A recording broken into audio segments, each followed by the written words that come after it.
Hey guys, welcome back to Game Time. John Eads back with you.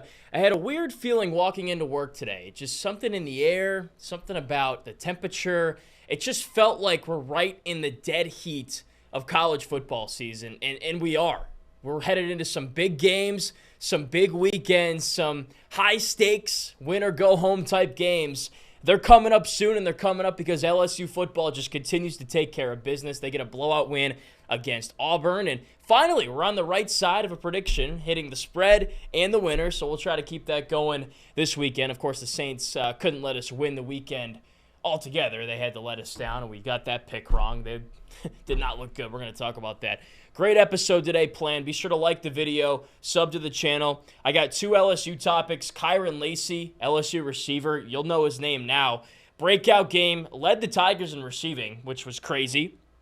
And I want to give you another update on the SEC West. I think it's important because now LSU's 5-2, Bama's 6-1. The Tigers have Army next, and then that game against Alabama after a bye week. So giving you an update on kind of the scope of the SEC West. I'm going to keep doing it until LSU's out of the running or they've got it firmly in control. And then Tulane wins again. They're now 5-1, just rumbling their way to 11-1 finish and defending their AAC conference title.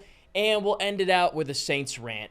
And I hope I have enough energy at the end to just bring the heat on that one because it is very, very due. So that's what we got today. Let's get it going. So who had Kyren Lacy leading LSU in receiving on Saturday coming into the game? I mean, it wasn't on my bingo card. Can't imagine it was on yours. That was awesome. I found myself sitting in my kitchen watching that game. Would have loved to have been there. Couldn't go. I found myself sitting there smiling, just so happy for this kid because all offseason we talked about how, hey, this is kind of his last chance. He's got to turn the corner and finally show what he can do for LSU. And finally we saw some glimpses, but really it was a full scene of what Kyren Lacy has been in small sample sizes and what he can be for this Tigers team. And it was awesome. As I said, he leads LSU in receiving.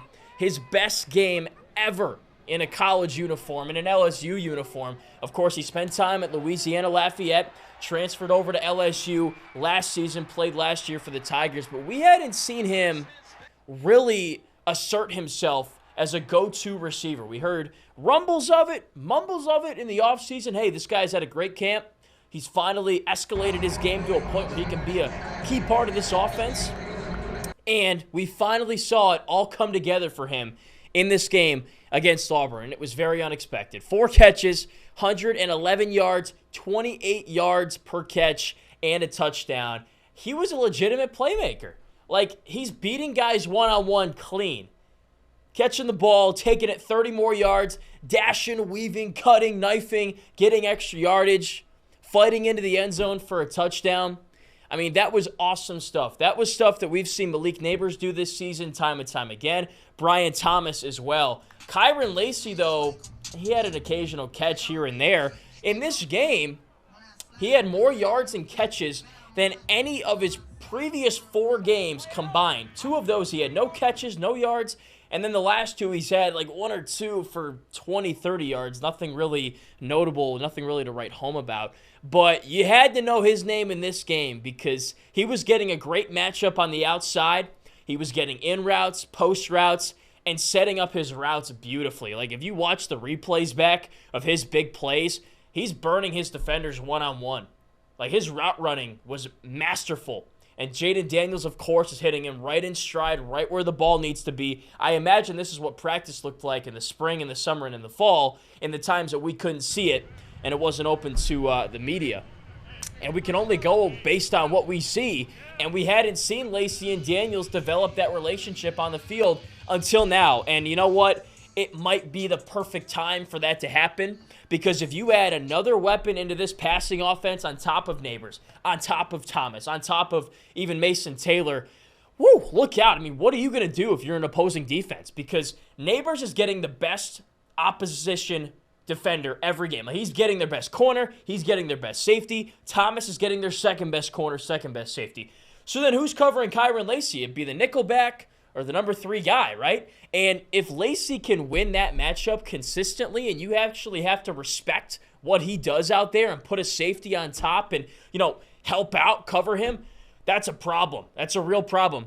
I imagine Auburn made it their game plan to try to lock off Neighbors, who still had a great game, and take Thomas out of the ball game, and they did. Thomas only had 2 catches for 7 yards. But you know what? Who cares when Kyren Lacy is picking up his slack? And he certainly did that. So this offense can be very dangerous against any defense if Lacy continues even just a little bit of this style of play, because what you might be thinking is that when LSU plays a better defense than Alabama, a Georgia, a defense like that has legitimate linebackers, a great defensive line that can get pressure, and 2 or 3 corners and safeties that are very good, what if they shut down Neighbors and Thomas? Well, you still got Kyren Lacy, and if he can play the way he played in this game, in those big games and those big moments, and when LSU needs a play but their usual guys aren't stepping up, and he does, wow. I mean, this offense will just continue to produce, and that's a very scary sight. As I said, Auburn limited the big plays. We told you guys going into it that they don't give up a lot of downfield shots, hadn't seen it on film, and they really didn't in this game. But Kyren Lacy created those big plays because he beat his defender one-on-one, got to the middle of the field against man coverage, against zone coverage, caught it in traffic, and got some more yardage after the catch as well in that open space. So that was awesome. If they can just add him in as another viable option for Daniels to throw to, they got great chemistry. It was apparent in those hookups they had on those in routes, on those routes where Lacy, kind of needs to time it up correctly, and as soon as he cuts open, the ball's got to be there. It was there. There's legitimate chemistry there. And if we see more of that going forward, Alabama's in trouble. That's all I got to say. So that was very exciting to see. Good for Kyren Lacy. Let's see if he can keep it up. So on the note of Alabama, I think it's good that we reset the SEC West picture again. We did it last week. Now we've seen another weekend of games, so let's go ahead and do it here. I don't really want to talk about Army much. We'll get into that on Thursday, I know, because, you got to preview the game, and they could still certainly go into Tiger Stadium and use that triple option and, I don't know, confuse, I guess we'll go with LSU, that defense, that they're always susceptible. But let's go. The train has taken off from the station, and the LSU-Alabama battle in Tuscaloosa, the hype is building right now. That train is picking up speed. That's going to be a huge game. Cannot overstate that. In 3 weeks, that is the SEC West Super Bowl. That's what we're calling it. Just like it was last year when Alabama came to Tiger Stadium and the winner of that game, LSU, ended up winning the SEC West. I think it's going to be the same thing this year. So Alabama's in the lead right now. They're 6-1, 4-0 in conference. LSU is right behind. Ole Miss is behind LSU technically because they're 5-1, but only 2-1 in conference play. They still have to play a lot more of that conference competition down the stretch here, and they're going to see Auburn next on the road, so, could be a tough one. Probably not, but maybe. And then they still have Georgia on their schedule as well, on top of A&M's on there, I believe, Vanderbilt, Mississippi State. So games they should win, but there's games they could lose on that schedule still.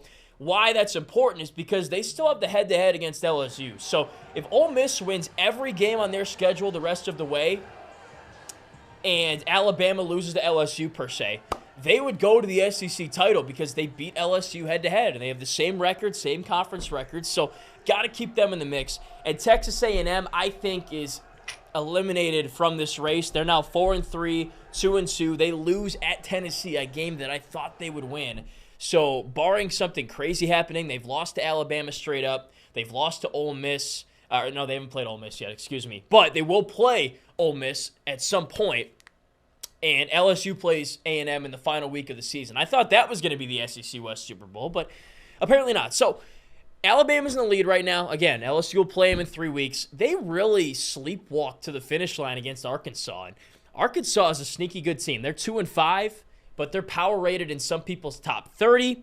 They've lost a lot of close games, like one-score games. They could easily be 5-2 right now. They could have won this game against Alabama. So they certainly don't look like a juggernaut. Like, Bama was up 24-6. You're like, all right, Nick Saban's going to get his team rolling. By the time LSU comes, they're going to be top-notch, the best version of themselves.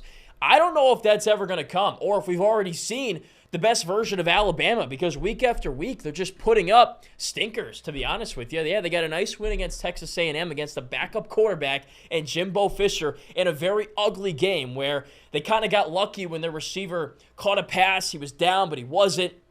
Point is, they stuck out of there with a win. They could have easily lost that game. They are not a juggernaut. Their offense is limited. We've talked about it before. In total offense, they're like in the 60s or 70s. They're not prolific. LSU is prolific. Their offensive line is vulnerable. They're giving up sacks left and right. They can't pass protect much. And they just play undisciplined, especially recently. And you don't hear that usually about a Nick Saban coach team. They're getting penalties. They're doing stupid stuff. They're getting false starts, things like that. So they are very beatable. And I had them as a 9-3 team coming into the season. They could certainly still be a 9-3 team once the season ends. And you know, I see LSU trending up. I see Alabama either trending down slightly or just remaining stagnant. I'm going to do a segment pretty soon here just telling you and showing you how this team is different. This LSU team is so different from week 1 to, what are we in, week 7 now? Two completely different teams. And at this point of the season, when you got your biggest games still to come, you want to be ascending upwards. And that's what LSU is doing right now. And by the time 3 weeks comes, I just heard Brian Kelly do his media availability. They're resting guys who are injured. They are getting ready for that game in 3 weeks. That game is the season. You win it, everything you wanted to accomplish still in your destiny. Like, you control your destiny to accomplish those things. You lose, well, the season's over. But we'll have that discussion if that discussion needs to be had. So, as I said, Ole Miss is still hanging around, but they've got some tough games coming up. If they lose one, they're done. And if LSU wins out, they got it. So it's the SEC West Super Bowl. That's what we're calling it. And just start getting excited about it because LSU is going to beat Army. Then they're going to go to the bye week, heal up. And then it's all in. All the chips in the center of the table for that game in Tuscaloosa. And I cannot wait, even though it's still 3 weeks away. Like, whew, may as well be here tomorrow. That's how excited I am about it. You should be that excited too. Let's go. All right, switching gears, let's head over to NOLA because we talked about Tulane a couple of weeks ago. We got to talk about Tulane again. Tulane in the top 25 this week, number 23, and that wave is just building up, and it's getting closer to shore, and that shoreline is a back-to-back AAC conference championship. They're 5-1, and I think they just won the hardest game they had left on their schedule. On the road at Memphis, the Green Wave go there to the Liberty Bowl, a very hostile environment, and they win. They pull out a victory, 31-21 behind a big fourth quarter. They outscore the Tigers 14-0 in that final frame. And it was really impressive because it was kind of like a boxing match. Like, Tulane came out hot. They were throwing punches. They were hitting uppercuts in the first couple of rounds. They took a 10-0 lead. But like any good fight, Memphis comes back and they put They put Tulane on the ropes and they punch back. They get back in the fight. Then we go to round 4, and I talk about that fourth quarter. Tulane delivers that final blow, that Floyd Mayweather to the head to end this game and knock out Memphis, take the win, and have firm control of the AAC. That was very impressive. Again, 31-21 in a game where they were down 21-10 in the second half. They come back, they absorb those blows, and they send them right back and win the game. And that was awesome watching it back.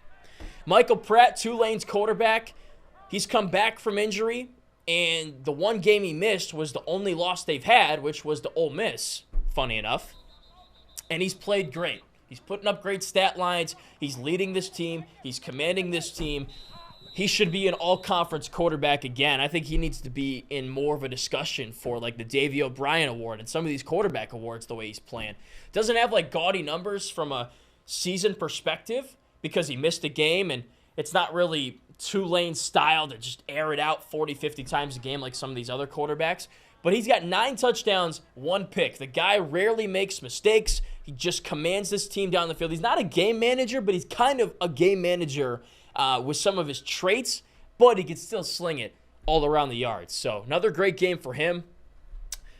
And there's great balance in the skill position as well. In this game against Memphis, they had 4 different receivers who had 3 or more catches. Like, they don't rely on one guy to be the alpha dog in the receiver room. They've got 3 or 4 different players that can catch passes, even a tight end who likes to get involved. So that really helps. Sometimes with these group of 5 teams, you'll see they got a good quarterback, a great running back, and 1 good receiver. What happens if that receiver gets injured or gets nicked up? Well, you're kind of in trouble. That's not the case for Tulane because they've got several different guys that can make plays on the outside and the inside and the slot. Not to mention, they got an excellent running game. Mekhi Hughes, that's a name to know. He has turned into their bell cow back. You remember Tyjae Spears from last year? He's now with the Tennessee Titans playing great football in the NFL ranks. I think Hughes could be on his way to the league in a couple of years here. He's looked really good in back-to-back weeks. And the win against UAB 2 weeks ago, 22 carries, 123 yards, found the end zone as well. And then he follows it up with a 26-carry performance for 130 yards against Memphis. So they're feeding him the rock, and he's producing. So you got the great passing game, the great running game, excellent balance with that Tulane offense. Lots to like there. And then their defense maybe is even more impressive to me. If you watch this defense on tape, even that D-line, it does not look like a group of 5 front 4, front 7. It looks like a group that belongs in the Big 12, to be honest with you. They're big, they're athletic, they're explosive, they get consistent pressure, and they got a secondary that makes plays. This D-line in the front 7, they held Memphis to 45 rushing yards. Anytime you do that in a football game, unless it's like a pure air raid offense, you'll probably win because you just make that offense you're playing against so one-dimensional, and they did that against Memphis. They also had 3 sacks, and that doesn't really do it justice to how much pressure they got. They got a D-tackle that can beat offensive linemen one-on-one and get to the quarterback as if you were playing for LSU. Like, they might be wanting to look at this guy to bring him in for the team next year. He's really darn good the way he can apply pressure, and then that pressure leads to mistakes.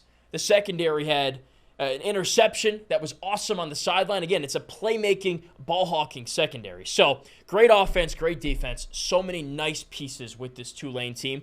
And here's their upcoming schedule. It's really, on paper, easy. North Texas, Rice, East Carolina, Tulsa, watch out for Tulsa, Florida Atlantic, and UTSA.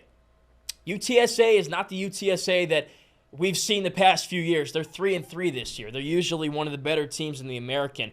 ESPN's FPI data, whatever the heck, predicts Tulane to finish 11-1 and gives them a 65% win probability in every game they have left. So a couple weeks ago, I told you I don't think they're going to lose another game, and they're going to go 11-1. That's looking good right now, and I am backing that up and doubling down on that prediction because this team is really good. They just won the toughest game they had left on their schedule, and as long as they don't, play out of their system and what's gotten them to this point, they'll win every game they have left on their schedule. It's an easy schedule. This is a great team. They're going to win the American again and make some noise in the New Year's 6 bowl games. Book it. All right, let's round it out with the Saints, who ruined this perfect Louisiana football weekend. So here's the deal, guys. I'm from Michigan. I'm a Detroit Lions fan through and through, which most years people would apologize to me, but I don't hear anybody apologizing to me this year because the Lions are damn good, and I think they're going to beat New Orleans in a few weeks over in the Dome. But why I say that is because, look, I'm not a Saints fan at all. I have spent 0 days of my life as a New Orleans Saints fan. But, of course, now I got to watch the team, obviously, because I cover them, I talk about them, so I got to know what I'm standing here talking about. And I've watched every game this season, and I've spoken to friends of mine who are Saints fans, have been Saints fans for a long time. I've researched the team and all the stuff you got to do. And watching this game against Houston, I am not a Saints fan, as I just said. And I was even finding myself PO'd as if I've been a fan of this team my entire life. What was that performance against Houston? That was terrible. You were the favorite going into that game. On paper, you should win that game 9 out of 10 times. Houston's got key injuries. They got a rookie quarterback, a new head coach. Yeah, they've been competitive this year, but your team is better on paper, and you find a way to lose this game. It's not like you walked out and had a stinker. No, that's not what it was. You played and put yourself in positions to win this game, even though it was certainly not your best effort. And this team just showed almost halfway through the season how poorly coached they are. They're just terrible. They're not good. This team right now should easily be 5-1. Easily. With the talent they have, with the money they've dished out to bring guys in, to keep guys on the team, this team is not good. I thought this team would win the NFC South easily. Right now, it's looking like that's going to be Tampa Bay. I even envisioned a world in which this team could win a Super Bowl this year. How stupid am I? I didn't know that this team would execute so poorly, that the coaching would be so terrible. My goodness, I got a whole laundry list of issues in this game. Let's just go ahead and run through them. So we'll start with undisciplined football. You had 7 penalties for 83 yards in this game. And some of those penalties came after a timeout. Like you get a false start after a timeout. How does that happen? You just talked in the huddle where the fans are all sitting down because they're playing Katy Perry or whatever. They're not even looking at the field. And you're like, all right, we're going to run X play on 2. And yet you still get a false start, even though you know you're snapping the ball on 2. Can't happen. Good teams don't do that. You had special teams miscues. Again, missed field goal cost them in the Green Bay game. They would have won if he hit that. And then Blake Grupe goes 2 for 4. He misses a 52-yarder. We'll cut him a little bit of slack there. I saw a lot of kickers miss field goals of 50 yards or more yesterday. But you miss a 29-yard field goal at the NFL level? That is ridiculous. It wasn't blocked. There wasn't a bad snap. There wasn't a bad hold. If you can't make a 29-yard field goal and you play in the NFL, you belong bagging groceries in a grocery store. That is awful. I'm sorry. But you could have pulled a fan out of the stands to make a 29-yard field goal. The kid that hit the field goal on College game day would have made that easily. That can't happen. You can't miss a 29-yard field goal. You got rid of Will Lutz. For this, was it really worth saving the money? Because right now, you may have costed yourself 2 wins just to save money. And let me tell you, the difference between 5-1 and 3-3 is huge right now. So that just, I don't even know what to say to that. I was like, I was awestruck. I was like, you just missed that? A 29-yard gimme? Are you kidding me?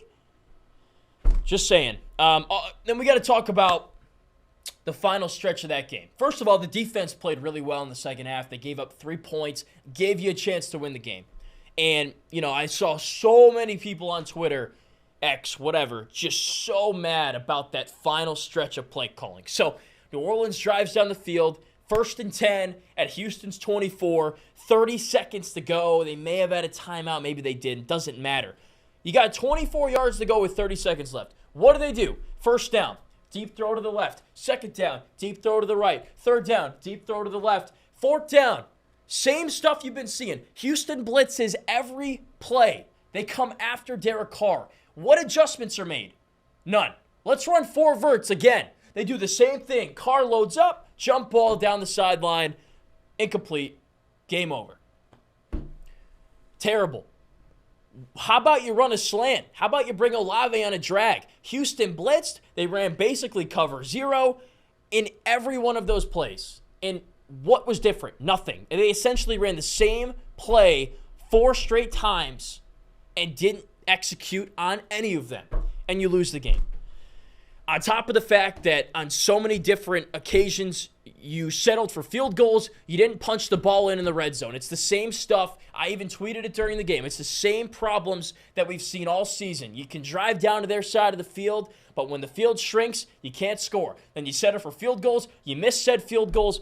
You got problems right now. The defense is leading the team. The defense is getting no help. I don't care about that 34-0 win against the Patriots. The defense scored one of those touchdowns. They gave you short fields. You should put up 34 points in that game.